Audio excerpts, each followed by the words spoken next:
حالا شما که هستین این یه ترید تقریبا با احتمال برد بالاست لو لندن.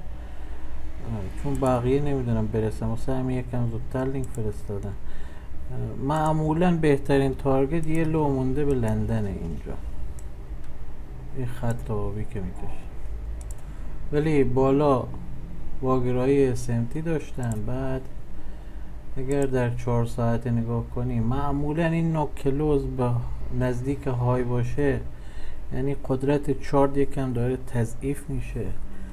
احتمالا یک اصلاح داخل رنج داشته باشیم.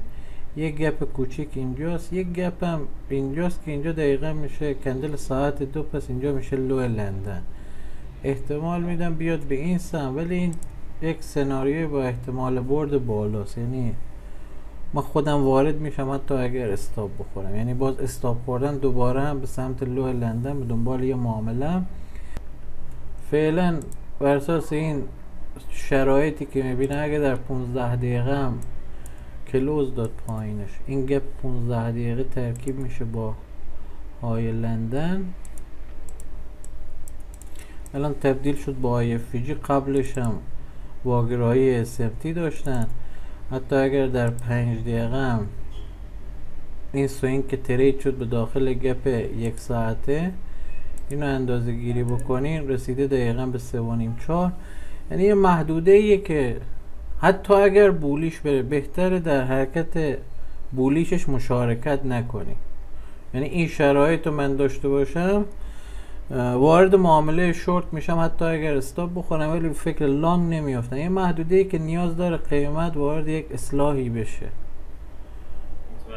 دو تا گپ دیلیش هم اگه اشتباه نکنم بله تو 5 دقیقه بعد از واگرایی SMT این کار انجام داد. بعد تو بالا هم اگر نگاه بکنین همین فراکتالی که میگم اینجا من فقط نگاه میکردم ببینم آیا میتونه بزنه یا نه، که ایدئال این بود نزنه بعد برگرده.